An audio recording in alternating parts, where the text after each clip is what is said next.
Welcome to the Voice of Russia's weekly international panel where Washington links up with Moscow and London. In Washington, I'm Rick Young. This week has seen the start of the trial of Bradley Manning, the U.S. soldier who leaked hundreds of thousands of classified documents to WikiLeaks. London? In London, I'm Howell Davis. To government prosecutors, Manning is a traitor who's endangered the lives, been hailed as a hero by some who say he's a man of principles, motivated by a desire to shed light on U.S. military and diplomatic misdeeds abroad. And in Moscow, I'm Katerina Grichova, and as usual, we've assembled an international panel to look at the issues surrounding the Bradley Manning case. And joining me in the studio is Igor Istomin, who is a staff member of the European Studies Institute at the Moscow State University of International Relations. It's an absolute pleasure to have you here with us. Igor Istomin is an expert at the Department of Applied Analysis of International Problems. Sir John Gearson, Director of the Centre for Defence Studies at King's College London, and Andy Worthington, journalist and co-founder of the Close Guantanamo campaign. And here in Washington, we have with us Jessalyn Ruddock. She's a former ethics advisor to the United States Department of Justice, and Major General John D. Altenberg, Jr. He's a former Green Beret and lawyer for the U.S. Army. Folks, thanks for joining us. Thank you for inviting us. Okay, well, first, let's have an overview of the Bradley Manning case. Here's National Security National Security Correspondent Sagar Meghani. At the start of the former intelligence analyst's trial, the prosecutor said in his opening statement, this is a case of about what happens when arrogance meets access to sensitive information. Manning's lawyer says the soldier was young and naive, but had good intentions. And that was Sagar Meghani, the national security correspondent, reporting on the beginning of the Bradley Manning trial, which is taking place not too far from here in Washington. Let's first talk with you, General. You have a background, obviously, in the military. You know that when a soldier takes an oath, they are supposed to abide by it. Does this case, in some respects, test that? Or is this a matter of, as the defense says, a young man who's too naive, didn't really realize what he was doing? I don't know if the prosecutor overstated when he said that he was where arrogance meets access, but I certainly think the defense lawyer is right and accurate to say that he was young and naive and he had good intentions, or he apparently had good intentions, or he's claimed good intentions. Right. But it doesn't make any difference which of those extremes is accurate. You know, from my perspective, a soldier needs to be disciplined. We need to conform to our rules and to our standards, and Manning didn't, and he violated the law, and he needs to be held accountable. So for me, it's a simple disciplinary issue. So when we look at this, though, he signed up to be a soldier. He signed a number of documents stating that he would abide by the rules, right? That's correct. And that's basically how you see it. And it goes beyond just being a soldier and agreeing to comply with the law. I mean, he was a trained intelligence analyst, so he had to go through all kinds of gates to have access to classified information, and he was trained to understand what that meant. And so for him, it was even higher obligation. I mean, some people may not know any better and know what they're dealing with, but he clearly had the training anyway to understand that what he was dealing with was considered by the government anyway sensitive. So he had training as a soldier, but also truly understood his actions in this case. Well, I think so. I think that's certainly an inference that the prosecutor will argue. Well, when you take a look at this case as being, to my understanding, the largest leak ever, and obviously with our technology today that is possible, but we're talking hundreds of thousands of documents, video, cables, text, everything. In your opinion, has there been damage done to U.S. national security or at least international interests? I don't know if there's been actual damage done to national security. There certainly could have been. I mean, the reports that gave the names of people who were cooperating with the Americans in Afghanistan, for example, could have caused people to get killed. I don't know if anybody was killed as a result of that or not. It certainly hurt our reputation, and I think in the long run, people that might otherwise cooperate with government officials, you know, with various agencies, including the Department of State, may be more reluctant now because, you know, apparently we can't protect our own secrets. And so, you know, why trust us, you know, especially if it would put their life in danger. So in that sense, I think it hurts. Well, Jessalyn, you're a former ethics advisor at the United States Department of Justice. First of all, what is that title, ethics advisor? We would give advice prospectively to prosecutors about the ethics of what they wanted to do. Usually it had to deal with interrogating a subject. Okay. In this case, we have a situation where, again, as we mentioned, a soldier did violate the law. He took an oath not to do this kind of thing, but he did. He felt impelled to do this because of the atrocities that he says that he heard of and possibly seen. Ethically, though, where does he stand? Ethically, it's very interesting to me. Bradley Manning himself is not contesting that he did something wrong or that he needs to be disciplined. In fact, he has pled guilty to 10 of the counts and has agreed to serve 20 years for it, and acknowledged that he understood what he was doing. He may have been somewhat naive. I think ethically he did go. He did go up the chain of command, which is what you're supposed to do. Go up your chain internally. That goes for all government positions. But then under whistleblower law, you are allowed to go outside of your organization, particularly if it has to do with fraud, waste, abuse, or illegality. And certainly a number of the things he put out through WikiLeaks evidence clear war crimes, and nobody has been disciplined for the killing of innocent children and journalists. So is there an issue, though, of illegality, but defined by whom? Yes. Is that the issue? Well, the issue is selective prosecution. And so far, very few people in the military have been held accountable for war crimes that have been. There was an obvious one this week where there was a conviction, but on the whole, there have been a lot more documented war crimes than court-martials of people.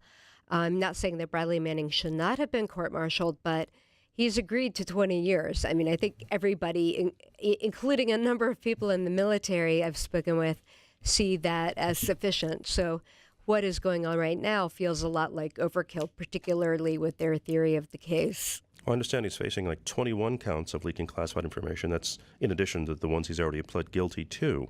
He faces life in prison if indeed he's convicted on all these charges.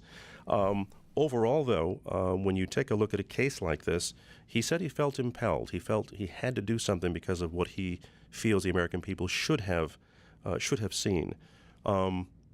If the American news media were more aggressive, would they have uncovered this? Or would it be that he had to do this because he felt they weren't?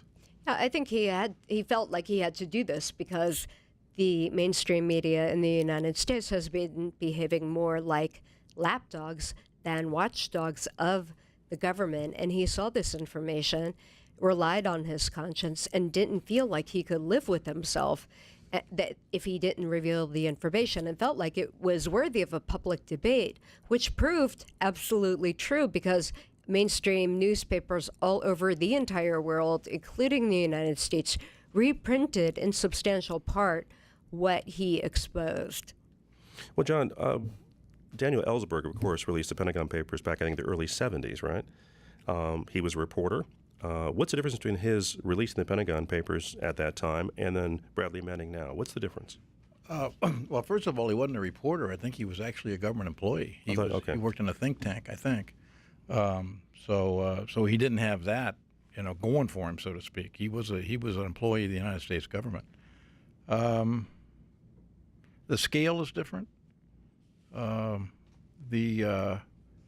What Ellsberg did happened at a time when there was substantial greater opposition to the war, and so the information that he released was more welcome, I guess, by more people. These wars haven't gotten to that extent yet, and so I think those are some differences. Also, he had the opportunity, by virtue of age, education, and experience, to be more knowledgeable and more sophisticated, and perhaps people were willing to give him a pass on the disclosure aspect and the violation of the classified documents because he was informed and arguably by his backers had better judgment. Manning, on the other hand, was at a very low level, inexperienced, relatively uneducated, not very old, and so you got to question whether you want to give a pass to somebody that doesn't really have the judgment and the knowledge to make that kind of a decision. Okay, let's go to Moscow.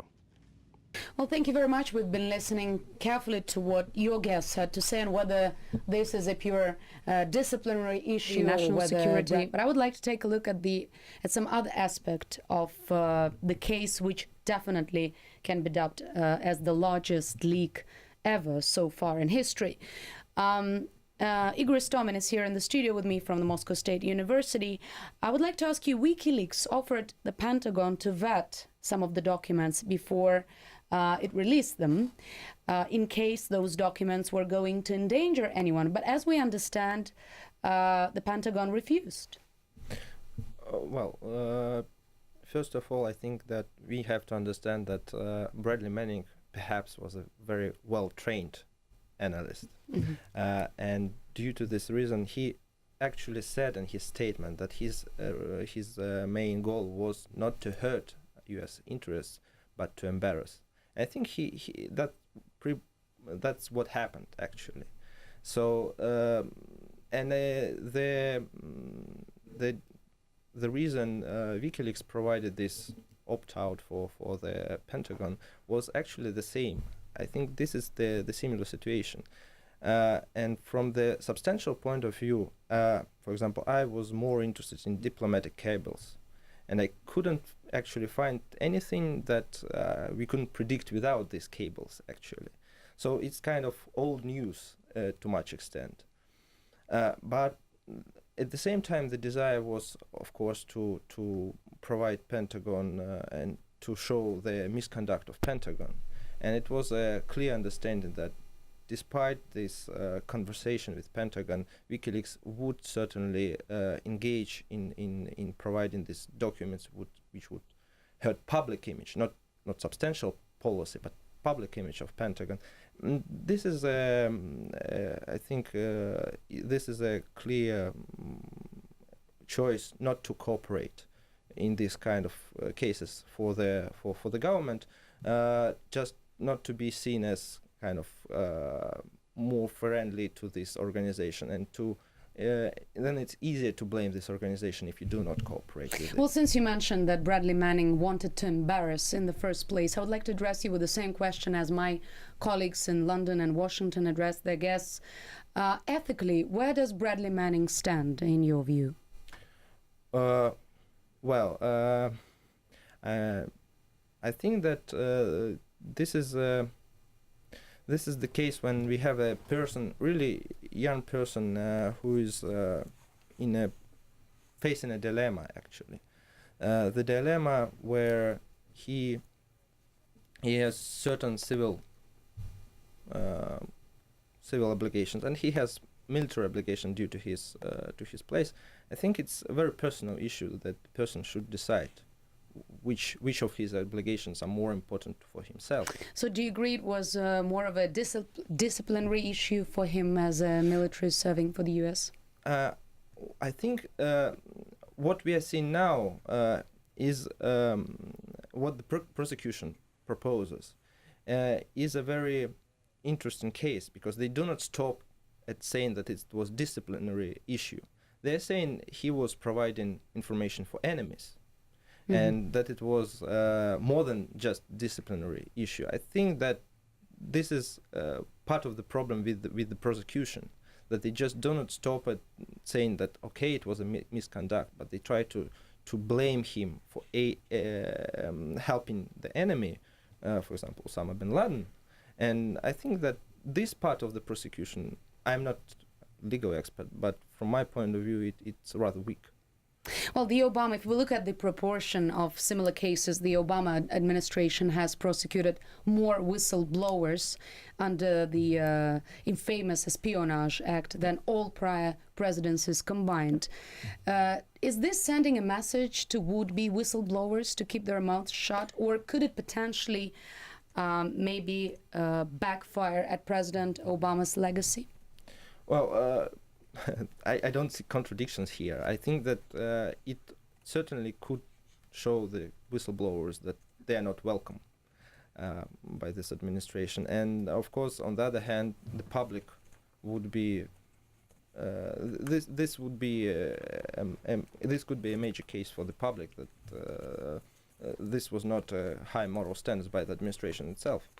But I think a few years ago, and for several already years, I would say, we were talking much about the new global information space, and this talk we are having now with London and Washington shows that we are actually in the global information space. And we were talking and we were hearing that in this new reality, the states lose their power, lose their control of information, and then lose their control of the agenda, of the power. And what we have with the Obama administration, they recognize the power of information very well. And that's why what we see, for example, is more leaks by this administration, intentional leaks by this administration than by many previous administrations. So they try to use this new global information reality to improve and to advance interests of state. And I think that they're doing it more professional and sophisticated than those states which shut down internet in their countries. We know such kind of countries, but on the other hand, they are not yet good enough in doing this kind of stuff. They are not good in working with new information reality, and that's why they need this policy of deterring whistleblowers. Let's now cross live to London, to our London studio. I would like to ask Howell Davis what his guests think on whether Bradley Manning, hero or traitor. Yes, thank you very much. Professor John Gearson, one of the key points of the prosecution case against Bradley Manning is that he's damaged American interests and possibly put lives at risk. Is there much evidence of that? Yes, it's very interesting. For historians such as myself, reading the cables, I was reading just 20 years earlier than I would normally read the material that will soon find its way into archives and will be released into the public domain. But the important difference is the ability, A, to have distance, to put into context, but B, not to influence current events. And I think the tricky thing about Bradley Manning is he appears, from the reports we've heard so far from the case, to have known what he was doing and to have talked about his unfettered access to hundreds of thousands of documents and what would one do if one had this access. So this wasn't an act of a totally naive person who's found something. This was somebody who knew the access that he had, was fairly computer literate, and took a decision to exploit the opportunity afforded by his position to use that information. And I think one of the reasons why the prosecution appears maybe to some people outside the United States as harsher than we would have expected is simply that scale. This is completely beyond the scale of the Pentagon papers or any release before, and it is very unlikely that Bradley Manning had much knowledge of most of the material that he leaked. He probably didn't read it, and there was only limited discrimination on his part, and it's still not clear how much discrimination there was on the part of WikiLeaks. And that's the difference, I think, between previous cases where newspapers and broadcasting organizations have often demonstrated themselves as painfully aware of the obligations of insight into secret material. I mean, he did try and offer it to newspapers before he eventually went round to WikiLeaks. But is there much evidence that the actual real damage has been lost, real damage has been caused, rather, and lives perhaps lost? Generally, it seems that those who've wanted to think ill of the United States military have used the information to confirm their beliefs. Whether people who otherwise would have been neutral have changed, I don't think there's much evidence to show that as yet. As for the cable traffics, I think they are embarrassing and can be quite significant. There are certain things that came out that really governments would not want to be reported. And I would suppose, let's remember, he was an intelligence analyst. This was not somebody who was working in the outer reaches of the armed forces.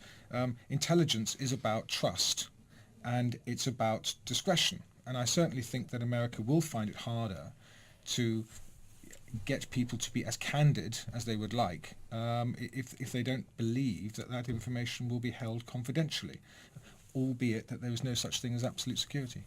Andy Worthington, do you think that there's the Obama administration is trying to make a scapegoat, in a way, of Bradley Manning in an attempt to sort of say to other people in the future, look, you better not do this? Yeah, I think there must absolutely be an element of trying to scare people off from doing it, because it is embarrassment on such a colossal scale. But to be trying to claim that he's aiding some kind of enemy, it seems to me to be overkill. And I would very much hope that that's not that we're not going to see Bradley Manning convicted on that, because what he has done is embarrass the United States. But I think there are different elements of what he's done that's worth separating out. So if you look at his release of the documents relating to the Afghan and Iraq wars, then, recently I was with Ben Griffin. Now, Ben Griffin is a former SAS soldier who became a conscientious objector. He had no hesitation in saying that Bradley Manning is the single most significant anti-war protester that he has ever encountered, because he leaked so much information revealing the truth, as he sees it, of the horrors of war. Stuff that the United States wanted hidden, war crimes that were not being discussed. So there's a perspective on that which I think is clear to make, and that you see that somebody disobeys their orders, the requirements of their job, because of this compulsion to expose the horrible truth of war. I think you can make that argument. What he's doing with the cables, obviously, is that he undertook this perspective whereby he wanted to open up America's secret dealings, diplomatic dealings, to outside scrutiny. And I think that the argument can be made that in certain closed regimes, the release of those documents was extremely useful to people who didn't know the inside workings of their governments. But obviously, in other ways, we could say that there were so many documents that it must have been embarrassing. My particular field of expertise is the Guantanamo files. And actually, those are very interesting, because although they don't contain all the classified information, and then they're a kind of collection of all kinds of bits of supposed intelligence, what they do is they actually provide names of the people who made statements mainly about their fellow prisoners. And many of these statements are extremely unreliable. And it provides a basis for understanding something about Guantanamo, which the Bush administration wanted hidden, and which I believe, is of massive public importance to this day. And I would commend him absolutely for doing that. So, I can see we have these three different points of view about which documents he released and what significance that they had. But the case above all, to me, is that, yes, he embarrassed the United States. Yes, he needs disciplining. But let's not let this spiral out of control and make this man a disproportionate victim of something. He's not an enemy. He wasn't trying to aid the enemy. Aiding the enemy is what he's being charged at under the Espionage Act, of course, which is the law. If he's convicted, he'll face life without parole. So what you're saying is that he's broken some rules, but the higher truth is more important, perhaps. If you just a quick, brief answer on that. Well, I think that's the case, because I think some of what he released was in the public interest to know. And in that case, when somebody is a whistleblower, it doesn't matter. The rules are always that you're not supposed to do that. If he felt compelled to do that, he's asking us to judge whether we thought that was appropriate. In many of the things that he did, I think that was entirely appropriate, yes. Okay, I'm afraid that's all we have. We'll come back to London slightly later, but for the moment we have to cross to Washington for the news. Welcome back. I'm Rick Young in Washington. We're talking about the trial of Bradley Manning. He is, of course, charged with 21 counts of releasing secret documents to WikiLeaks. My guest in the D.C. studio here in Washington, Jessalyn Raddick. She's a former ethics advisor at the United States Department of Justice, and Major General John D. Altenberg, Jr., a former Green Beret and lawyer for the U.S. Army. This question for both of you. Leaking in Washington is like drinking water. Everybody does it. Happens several hundred times a day. In this case, of course, there's a military aspect, and there were, some say, secrets revealed. But isn't leaking pretty much what everyone does in Washington, whether it's a military institution, government institution, political institution? John? Yeah, I think that that Washington, D.C. is a sieve, and that people in the government, both military and non-military, talk to members of the press all the time. I think there's a difference when it comes to classified information. Not that nobody ever does that, but Right. I think most people are very careful about releasing classified information. Well, Jessalyn, obviously the Obama administration never leaks anything, right? They never release anything. Well, I was going to say the biggest leaker in this country is the U.S. government. And I agree that we shouldn't have classified information released, but nowadays pretty much everything is classified. Obama has increased the classification rate in 1 year, 77 times what Bush had done. And I do think, unfortunately, despite all the leaking and the quote-unquote authorized leaks by government officials, they go completely unpunished. For example, Leon Panetta leaking the identity of an undercover SEAL to a Hollywood film to make Zero Dark 30, whereas my clients, Tom Drake and John Kiriakou, have been prosecuted for revealing truth about some of the darkest scandals of the Bush administration, like warrantless wiretapping and torture. And we can't forget Dick Cheney and Valerie Plame, right? Right, but that is an actual leak. It was done not for public interest or to inform the public. It was done purely to smear a critic, which was Joe Wilson. In terms of the information that was revealed by Manning being embarrassing, President Obama himself said he would not go after people for revealing information that was embarrassing, and he wouldn't classify information because it was embarrassing. Here, I think it's a really bad idea that we are prosecuting someone because the information's embarrassing. In terms of the voluminous amount of information, really, that can't be a barometer of the value. Whistleblowers are always criticized for revealing too little or too much. I do think with Manning, it was unprecedented that he was able to do this on such a mass scale through the internet, and that caught everybody by surprise. But again, there have been no damage assessments that have been made public and no evidence of damage that I have seen, which is a critical prong to any Espionage Act prosecution, that you were out to harm the United States or benefit a foreign nation. Well, John, you're a military man. What about the alleged treatment of Bradley Manning while he was incarcerated? Reportedly, he was nude for hours at a time, lights on all the time. Some say it was torture. What is your take on that? My take on that is that the corrections people were in a lose-lose situation. Because if he would have committed suicide, then they would have been criticized for not taking strong enough steps. So they took strong steps, and perhaps some of the young people involved, weren't as disciplined, perhaps, as they should have been. And I don't know all the facts. I actually don't know any of the facts. I know what I've read in the paper, but I do know that he's being given credit for all of his pretrial time. That'll come off any sentence that's a judge. Number one, and the trial judge has evaluated all of the allegations of misconduct or maltreatment by the corrections people at Quantico, and she's made a judgment that he gets an additional 112 days credit because of mistreatment. So, I think that worked itself through the system. All right. Let's go to London with Hal Davies. Hal?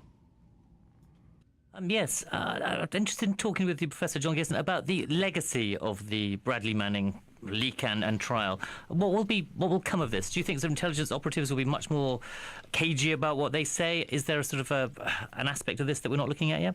Well, I think clearly the United States is going to have to demonstrate that it doesn't allow very junior ranks access to this level of information and the ability to copy it. For many years, other countries were accused by the United States of being more leaky than the United States, and here we have an internal leak of epic proportions.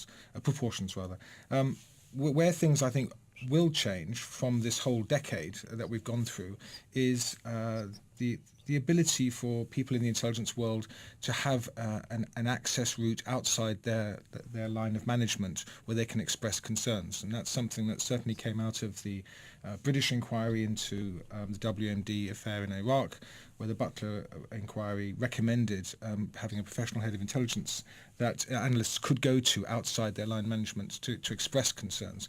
Not obviously putting it into the public domain in this case, but rather to inform the policy process and to avoid mistakes and to avoid groupthink. And I think those things are coming out of this.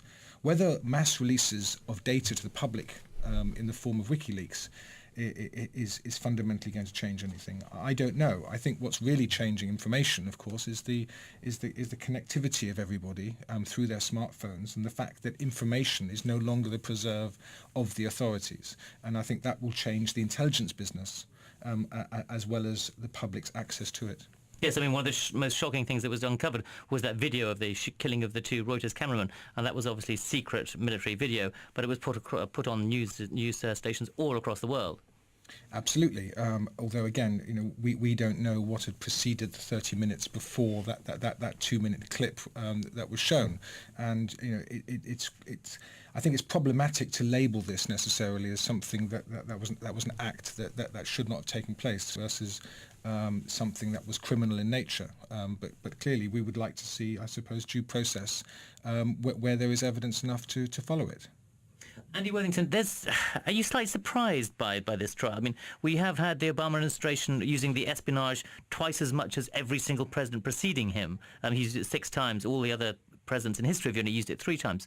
Are you surprised and shocked by the Obama administration's attitude towards Bradley Manning? Well, I'm not in the sense that that we've been discussing the reasons why there's particular overkill in Bradley Manning's case of a leak of a large amount of information. It also is obviously something that involves WikiLeaks. It involves certain parts of the United States administration wanting to go after this particular intermediary between the whistleblower and the media that we've had. That's quite a modern thing. One thing that seems to be missing in all of this is the role of the media. Whatever Bradley Manning did in making information available and whatever WikiLeaks did in hosting it, it was then disseminated and it was front page news in the mainstream media in the United States and in Europe for a very, very long time. They made a lot of money out of it. They made a news agenda out of it. So if Bradley Manning is guilty of something, does that not mean that this should spread to the media's responsibility as well? And I think the media took the point of view, as they have done with whistleblowers, that they were doing something in the public good.